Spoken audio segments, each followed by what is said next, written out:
Rebecca Kenna, thank you so much for coming on the podcast. I really appreciate your time. I know that you've got an upcoming tournament that we're going to discuss soon coming up, so I really appreciate you coming on and just having a little bit of a chat with us. Thank you. Thanks for inviting me. No bother at all. So you own the Q Sports in Keighley. How's lockdown been for you, Rebecca? Because I can kind of think that it's going to be quite tough, especially in these times. Yeah, I'd worked hard building up the shop. So yeah, when the first lockdown hit, you just get little grants and things, and then we were open, and then we were closed, and then I was allowed to coach, then I wasn't allowed to coach. So it has all been a bit of a mess, to be honest. But at least I've got my health, so I can't complain too much. Yeah. I did get the dreaded COVID as well, so yeah, could have been better, but I got through it, so not too bad. But yeah, the shop's been closed, not been allowed to coach. So yeah, it's been pretty quiet. Not really had much to do. So you actually got the COVID, did you? Yeah, I got it in November. My husband's been working throughout, and it was either him or his son who gave it us. So I don't know. We all had it, and we were all isolated for 2 weeks. So Rebecca, you're 3-time ranking event runner-up. You're the 2018 Yorkshire Ladies Champion. You're a coach. Yeah, you've got a hell of a lot going on at the moment. Yeah. Yeah. So you've also got the shootout coming up as well. So you find yourself being quite busy, even though it's quite of a lockdown, especially with, like you say, the shootout coming up. A lot of practice to get in, I suppose. Yeah. Well, obviously, I knew with the women's tour there won't be any events for ages, so I was practicing. Obviously, I love practicing and playing, but there was nothing to practice for. So it was a bit like, oh, should I be putting so many hours in when I've not really got anything to practice for? And I totally forgot about the shootout. I just got the message saying we've nominated you for the shootout, and I'm like, oh, finally something to play for, something to practice for, something to do. Yeah. So yeah, so excited that I got an invite to that. Yeah. Do you love practicing? Like you say, especially in these times as well, it must be really hard not being able to get many practice partners, I suppose. So do you not mind practicing on your own? Do you enjoy it? Yeah, I mean, to be honest, I struggle to get practice partners anyway. So yeah being especially lonely. I do try to get my husband down every now and again, but it's not as good, so he doesn't really like it. So yeah, it's just solo practice. But yeah, luckily I do actually like solo practice and tweaking my game and doing drills. Yeah. Also on my shop page, I do video drills and things for coaching purposes. So yes. It keeps me busy doing stuff. So yeah, it's not too bad not being open.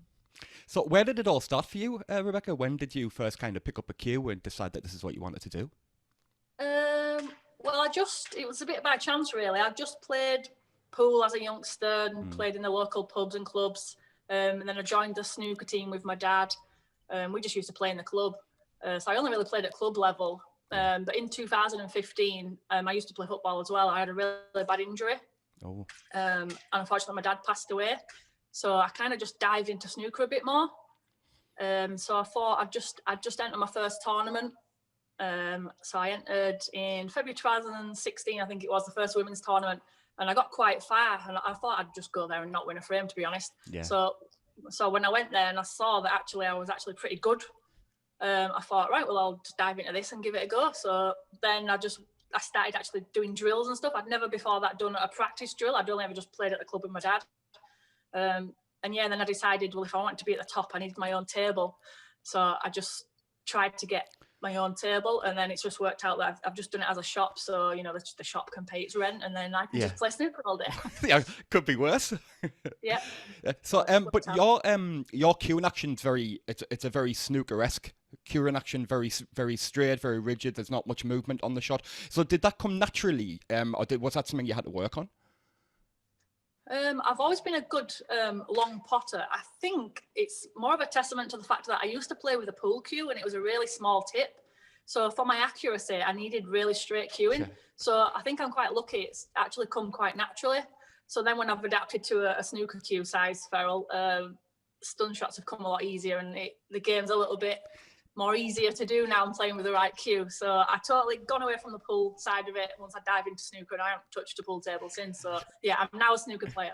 I've had friends who have got that play with the tips sizes are just tiny. It's like almost like playing with a knitting needle. And you see sometimes they'll try and take that cue onto a snooker table, and you see snooker players look at them like they're absolutely stone mental, because I think, what are you doing? Are you either going to break your ferrule, you're going to snap your tip, you're definitely going to take a chunk out of your tip somewhere along the lines. But I mean, I did that with my pull cue. I think it was like maybe 8.2, 8.3, and I bashed under the ferrule, so it got taken up to 8.8, but I had to lose a bit of size on it.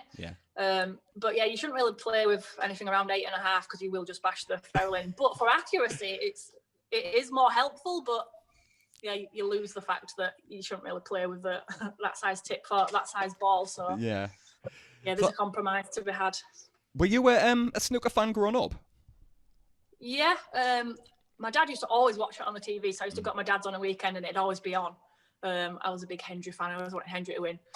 And then from when I was maybe, I think from whenever I can remember, he'd go down to the snooker club and he'd play, and then I'd want to play. So I'd start playing a bit of pool, and I was okay. And then when I was nearly tall enough, I was like, Dad, can I get on that table? And it was like a social club, and he was like, oh, some of the old men don't really want young girls playing on that table. But so when it was quiet, he'd let me have a few shots. So once I was tall enough, he started to let me play on it a bit. So, but he had to ask permission for me to be playing on the big table. So yeah, I have always loved the game, and I've loved watching it. Yeah. So, like you say, in 2016, you joined the tour and you reached the semi-finals of your first event. Now, that's pretty insane. Yeah, it was a bit of a shock that I'd got to the semis because it was my second tournament, was the World Championships. Yeah. But luckily for me, it was in Leeds, and it's always been in Leeds. So I was just amazed that I only live, 40 minutes away in Keighley, and I'd never heard of Women's World Championships being held in Leeds. Because at that time when I joined, it barely had like a few hundred likes on Facebook, the page. It had a little website, but it was just really small and not very well known. So I was really shocked that, and I didn't even know of Rhiannon Evans. I'd just Googled like women's snooker tournaments, and then this Rhiannon Evans came up, and I'm like, oh, there's a 10-time women's world champion. And I've never even had a clue of women's snooker being a thing or a tournament. So I just seemed to join tour at the right time. It's just grown and grown and grown. So yeah, I'm sticking with it. So after joining, obviously, and then making it to the semis, not only kind of a shock to yourself, like you've mentioned, but did it also kind of reaffirm, the decision to join the tour? You must have been like, you know what? I didn't even think I was going to win a frame here, like you said, and now I've made it to the semi-finals. There's definitely something in this. Yeah, exactly. Yeah, so I just thought, right, I'm gonna get practicing and see how far up the rankings I could go. So I jumped, obviously got some ranking points. I'm like, oh my god, I'm like world ranked. So I thought, right, I'm gonna stick with this. So I started to play snooker more, and then I thought, right, well, if I really want to get to the top, I need my own table, really. So I just dived into it. But yeah, like I said, mainly because I couldn't play football anymore. I was waiting on an operation because I had a dislocated shoulder. So how did you dislocate your shoulder? A tackle. Oh, sounds then painful. I just flipped. It was awful. Anyway, so I had to wait for an operation for that, and they said you can't do anything, otherwise your shoulder will just like fall out. Yeah. So I was waiting on an operation, and actually the start of the new season was the Parliament Classic 2016, and I was waiting for this operation to come through. Obviously, the NHS does take a while, and I said, "Oh, I've got a cancellation. You can get your operation earlier," and it was 4 weeks before the Parliament Classic, and it was in Germany, and I was like, I really want to go to that. I was like, yeah, right, I'll do it, and I'll get my arm in shape for that time. So basically they said, once you've had this operation, you've got to be 4 weeks in a sling, and then you're going to start moving your shoulder. But I was like, no, I've got a tournament, I'll be moving it before then. No, I was a self-employed personal trainer at the time, so wasn't getting any income unless I was working. So a week after I had the operation, I still had my arm in a sling, and I don't know if this is legal, but I got my sister to change gears for me while I drove to my clients so I could work. And then after 2 weeks of the sling, I was moving my arm, and it probably was too soon, really. And I didn't really do well in the tournament anyway, obviously, because I didn't really practice, but I just really wanted to go. Yeah. So I think that was my worst ever tournament because I didn't get through the group. Well, it was also because I had Rhiannon Evans in my group, and I was in a group of 3. And you were slightly hampered. Very. I couldn't move my arm above there, but I was adamant I was going to get down and play some shots because I really wanted to go to Germany, which was a fantastic opportunity. Yeah. Because they play it alongside the pros. Mm-hmm. So I got to go to the Stadhall and watch, all the pros play as well. So yeah, it was still good. After your first full season, you finished ranked 6th in the world. It says so. That must have been pretty impressive. Like after just your first full season, and you managed to beat Rihanna in the competitions as well en route. So you must have realised, someone like obviously with Rihanna's stature of how many world titles she's won, you must have thought, you know what, I'm definitely doing something right, and I'm definitely on the right road. And did Rihanna give you kind of pointers as well? Obviously, seeing you coming through in your first thing, or did she kind of think, no, I don't like this up and coming new starter, I don't like this? Not really, to be honest. Obviously, if someone you think might be a bit of competition, she ain't going to help me, is she? But I mean, she's a nice girl. But yeah, I've not had any pointers off her. I could do with some. But yeah, so when I'd done that after the first season, I thought, I want to climb these ranks and see how good I can be, because I'd not had any coaching, I'd not really done any drills, I'd not really watched any videos and studied. So I thought, well, if I actually knuckle down and do this, I could be a lot better. That's amazing. That's amazing that, Rebecca, to say that you've got that far without any coaching, without even kind of having your own table, without doing drills and practicing. Normally you would have to kind of have all that behind you, then fundamentals kind of drilled into you. Then you go on the tour, then you make your way through. I got into it a bit late. Obviously, I was 26 when I thought, all right, well, I'll see how well I can do in the amateur game. So, a bit of a late starter, but I had come through the years playing like pool competitions and stuff. So I had maybe the competition side of it a bit more. But yeah, when I had to play one of the Hong Kong girls, who was it? Jakey Yip, it was who was the current world number 3, and I had her in the quarterfinals or something. And she only just beat me, but she had the pre-shot routine. She was stood and doing everything, and so it looked quite robotic. And then she had a coach who, when she went to the toilet, she had a word with a coach, and I'm just there potting balls, just running back to the table. Yeah. And I thought, right, she still beat me there, but I could have beat her. So if I get a bit more of a knuckle down with some kind of routine and things. Then I learned the importance of pre-shot routine and all things like that. And then a coach did offer to coach me locally, so I had some free training. So he helped give me some drill ideas and things. Did try to tweak my bridge closer, but that wasn't happening. So it didn't change anything with me technically. I had the technicals already. I could picture a coach kind of going, "What, this girl's got to this far, and she's had no coaching, she's had no training, she's got no drills. Can I please work with her just a little bit, just to see, because I reckon that I could definitely do something with her." So I got some free coaching for that. So that's good. So you went at your first in 2018, your first billiards tournament. Did you play much billiards prior to that? No, I think I remember when I was 7 or 8. My dad, we did used to play with my dad. We didn't play like full snooker matches then, so it was just hitting balls around. I think he was just trying to teach me angles and things. So I did play when I was very young, but I totally forgot the rules. So when the World Billiards, they said, "Oh, there's a tournament in Leeds. Do you want to enter? Because we know you play snooker." I was like, I can't even remember the rules of billiards. Yeah, no idea. No, not really. But oh, please, there's not many people that enter it, and they didn't have any.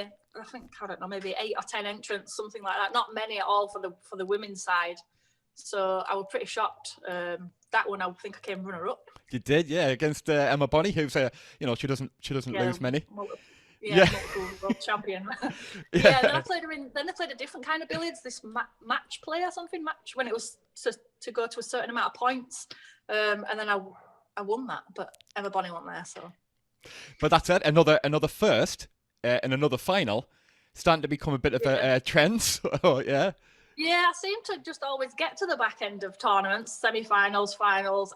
I'm still actually yet to win my first ranking event, but in 2019, I did win the Hong Kong Masters. Yes. So that was an invitational event, so I'm classing that as a good win. Yes, just class that as a ranking event, I would. I will. You were one of 4 players selected to play on the Women's Tour Championship in 2019, which was held at the Crucible. That must have been a good experience to go to the Crucible and play. Yeah, that were an amazing opportunity that we got. Never thought in a million years I'd get to play at the Crucible. So even though we weren't scheduled to play a lot of frames, I was just glad to get my foot in the door and play there. So hopefully we can get that again at some point and maybe get more time and you know have a decent kind of tournament there. It was a bit more of an exhibition, I'd say. They just let us top 4 play each other. And it was first to 2, and so I won't call that a competition, but it was definitely a great experience and opportunity for us on the women's tour to get to the Crucible playing, televised as well. Yeah. So that was amazing that World Snooker let us get in there. Well, it was actually to do with the World Seniors. But yeah, good for World Women's Snooker that got us in the door there. Yeah. So in 2019, I know it's publicised that you left your local league due to the men-only rules that some clubs still operate. Now, it absolutely baffles me that there's still clubs out there that still operate that kind of policy. Yeah, I mean, the private clubs, so they can actually do what they want, but I was more shocked with the league had let it happen if a woman entered the league. So, you know, the league should be the bosses, and they should say, do you know what, that's not right. She shouldn't have to sit at home. Can we get the rule in where you play at a neutral venue or you do something else? And I just hit a brick wall with it. They wouldn't budge on the rules. They wouldn't let us play away. They just thought it was acceptable that I had to sit at home. So I just thought, I'll just quit league snooker. It's only one frame and a week anyway, so I'll just knuckle down with solo practice. So, but my kind of personal kind of thought to that is if a club's going to be that way inclined, which, like you say, they're a private club, it's up to them. If that's what they want to do, let them do it. But they should be the ones that are removed from the league if they will not allow certain, like, the players to play. And if they are willing to not, obviously, if they're not willing to change their rules, then they should be the ones that are removed, not the other way around. Exactly. So I had that.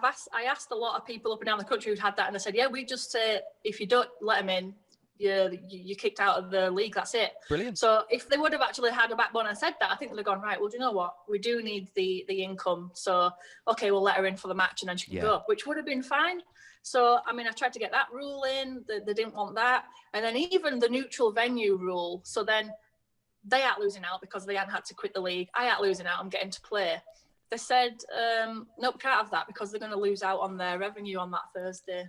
So they're just more thinking about the money on that evening rather than the welfare of both sectors being able to play. It's just, it was ridiculous. So I just left them to it.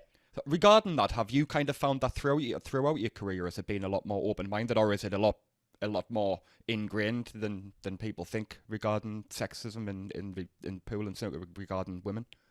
I think snooker, it's just really the numbers. It's just a crazy how many men pick up a cue to women, and obviously with the things like the men-only clubs or just the social clubs in general. The lads go out with the lads. You don't take your wives or your daughters. I mean, I were always sporting.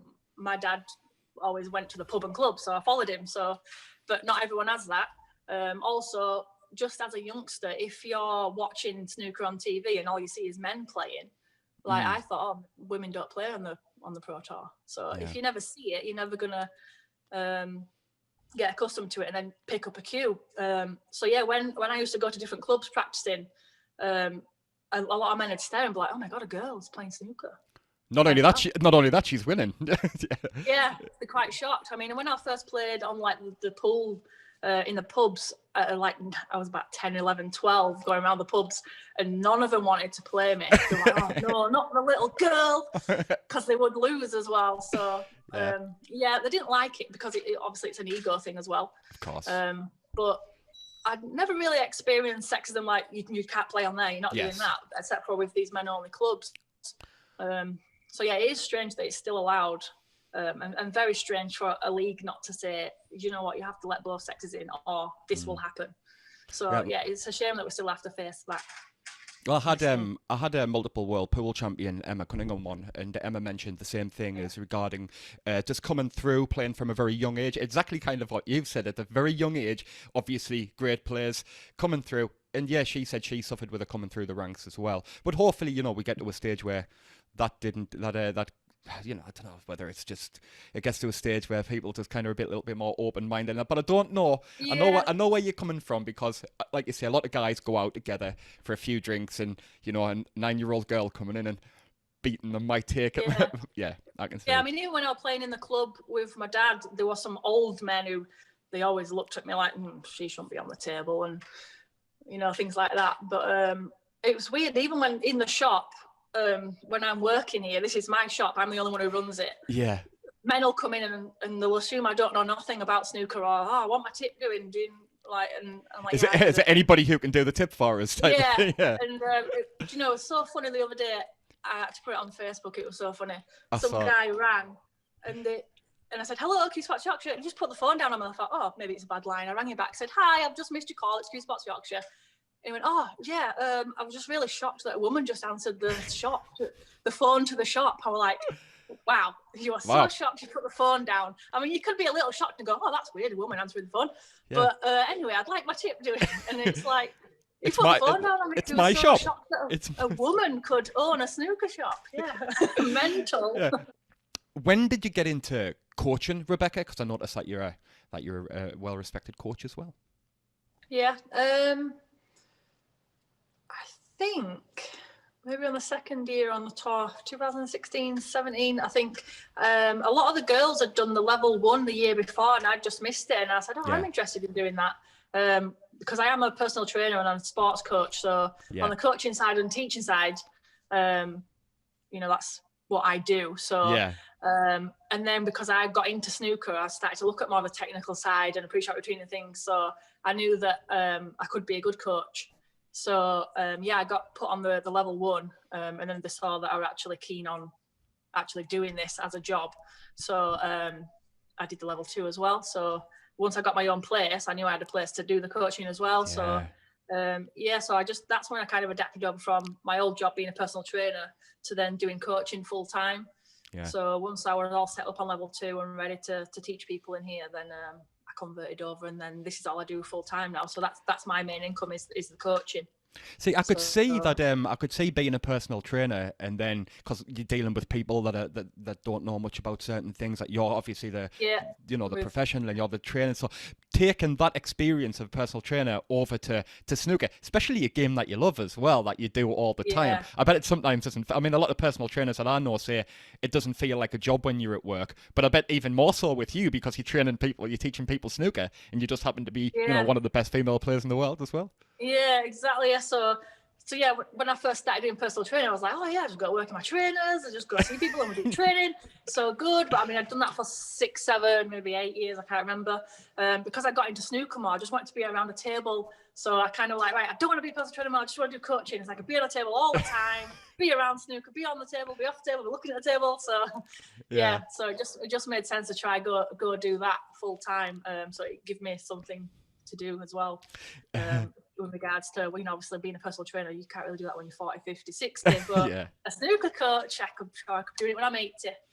Right, there's a lot of snooker players end up going into coaching afterwards, don't they? Because then they've got a lot obviously to teach the game. Terry Griffiths is obviously one of them. There's a lot of them that actually do that. Yeah. But so what do you like to do when, like you say, when you're away from the table? What is it the things that you like to do to relax, to chill? Because you're around snooker all day, you're coaching, you're practicing, you're playing. What do you like to do to chill when you get home? I just kind of relax, really, and just watch a bit of telly. I don't have any other hobbies. I mean, I used to play football and then snooker, and that was it. So I hadn't really kicked a football at all. I was totally lost all my fitness, but because of lockdown, I'm getting back into that. So that's good. But so I'm actually doing some home workouts and things, and luckily I'm a personal trainer, so I know exactly what I need to do.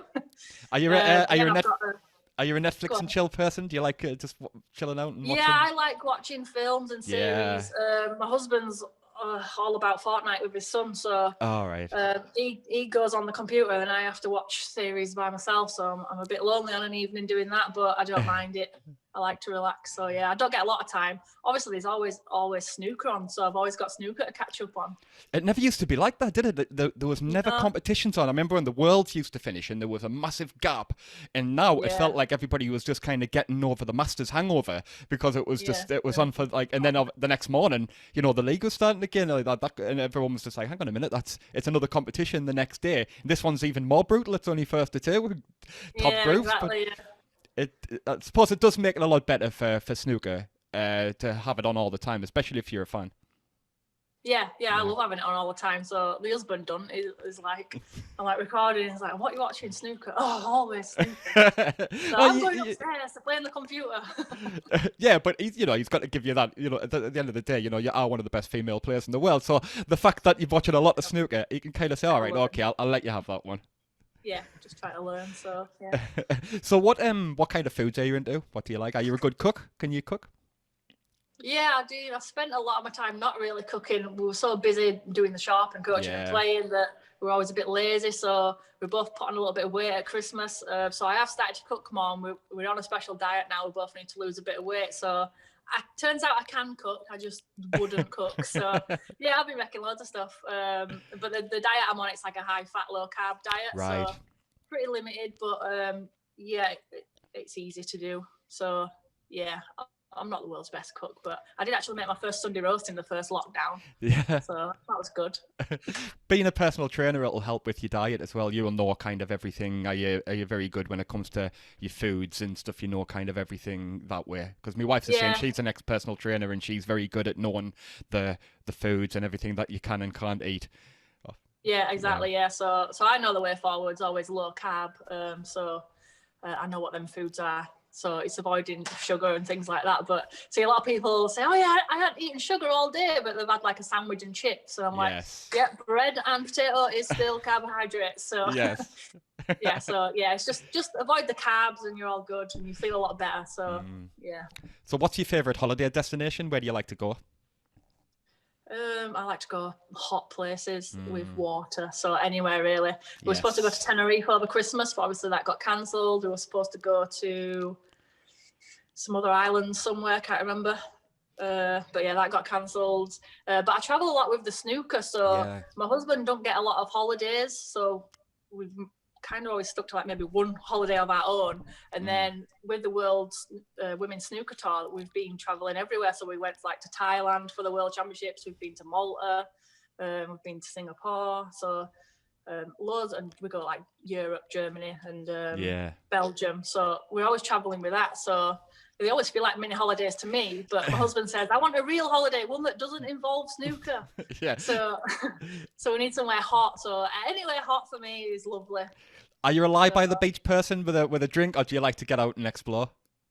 Both. I like to do both. So I like to get out and explore, do activities and things, and then I like to just sit poolside with a nice pina colada, something like that.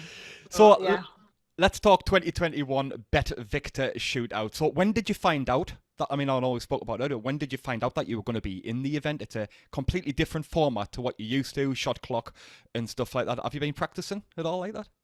Been trying to get I found out maybe a good few weeks before, so before it got announced. I just got the message saying, "Oh, we've nominated you," and I'm like, "Oh my god, I've totally forgot about that. That's amazing! Can't believe it. Something to play for." So now my practice, obviously I'm by myself the majority of the time. So what I'm doing is I'm just playing shootout noises in the background while I'm playing. And then when I get my husband, I've kind of done a makeshift clock timer thing. So he's going to time me on my shots when I can. But obviously with lockdown, I can't really have other random people in here. So a bit strict with the rules at the minute. So yeah, it's just solo practice. But yeah, just getting as much practice as I can, really. Were you a fan of the shootout prior to being invited to actually play in it? Yeah, I love the format. I think it's amazing. And for people, like my friends who are like girls and don't watch sport at all, they go, "Oh yeah, snooker's boring, isn't it?" Like, they don't have a clue what it is. They don't have nothing. So I said, just watch the shootout. It's really good. It's exciting. You can actually get on board with enjoying it. Yeah. And people are like, "Oh yeah, I love the shootout because it's something different." And yeah, for those that say snooker's boring, it's totally not boring. Well, no, you see a completely different side of it. You see, Phil. Obviously the crowds are not going to be here. That's the only one downside to it. Yeah. Because I know, I saw Phil Seymour trying to get a Mexican wave going around the crowd. That doesn't happen. That doesn't happen at the Crucible. Gary Wilson, who's a friend of mine, with the big orange hair. Things like that. The heckling and stuff, and the blue, and I love it, me. So it will be a shame with it not being a crowd. I don't know whether they can replay some crowd noise, or they can, if the seer's going for a blue, they might go, but I don't know. But either way, I'm going to love every minute. So yeah, it'll be great. Do you like playing under that? A lot of people like the quiet, to be able to concentrate, whereas other snooker players who I've spoken to, they actually thrive on that, especially coming up playing pool, where there's lots of crowds around and cheering you on. Do you find the buzz of the crowd makes you play better?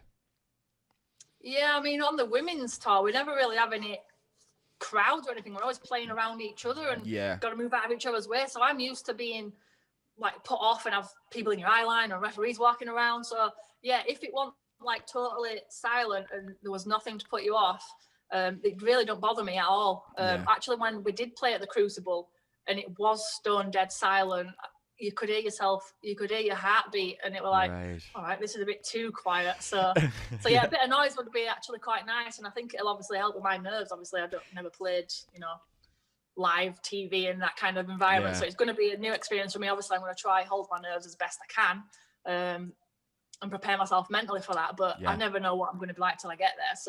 So yeah, maybe a bit of noise will help settle me down. Do you normally get nervous when at snooker, and how do you normally kind of deal with those?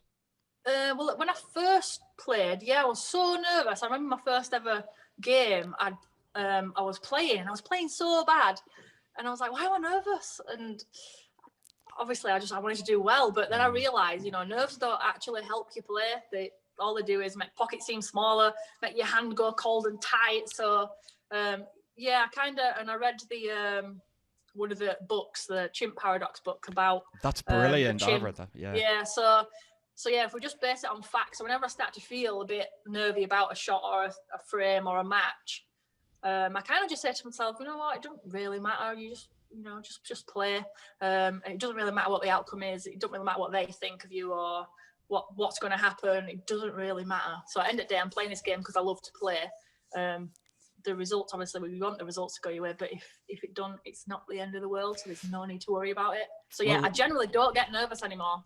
Well, I had a friend of mine called David Craggs, who was an ex-snooker player. He spoke about the Chimp Paradox book, and I hadn't. I mean, I'm a snooker fan, and a pool fan, but I'd never really. I thought, you know what, I'm going to give it a read. So I got the Steve Peters book and read it, and then I was speaking to Darren Appleton about it, and he said he puts everybody that he knows onto that book because it kind of compartmentalizes the way that you think, and even as someone who's not a sportsman, I couldn't rate the book high enough. It's fabulous.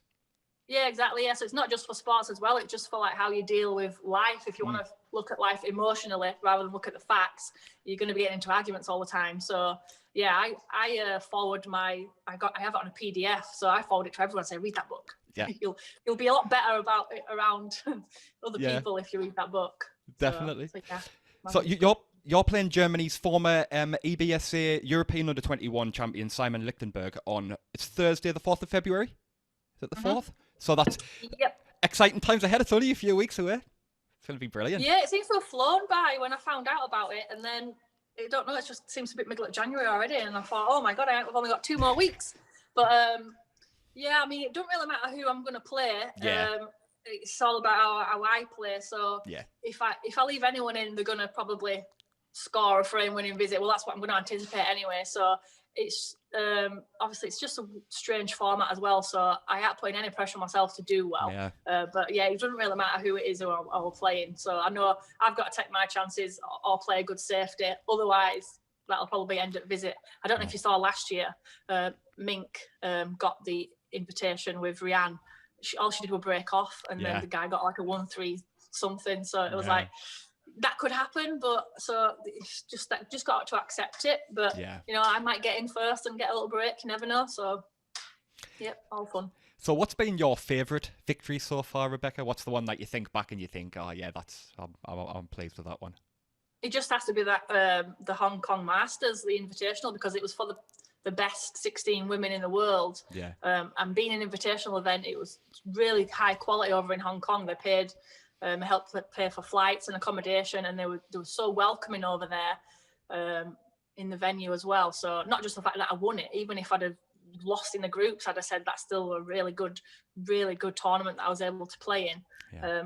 But yeah, if I do win a ranking event on the women's tour, that's obviously going to top it. But yeah, to win a Masters, I'd say that's probably the best because it was like the best top 16 players. So yeah, that one. And finally, what's your goals for 2021? My goals would be, hopefully we can get back to playing on the women's circuit. Just to enter as many tournaments as I can. So I'm going to try enter some more EPSB stuff if they do come out with some. Enter as many pro-ams as I can, keep improving my game, and hopefully win a ranking event. That's my main goal, get a ranking event under my belt, and then see if I can keep climbing the rankings. That's the aim. Look, thank you so much, Rebecca. It's been absolutely great having a chat with you. Good luck for 2021. I'm really looking forward to seeing you live on Eurosport in the shootout, and I wish you all the best. Thank you very much. Cheers. No worries. Thanks, Rebecca. Bye. Bye.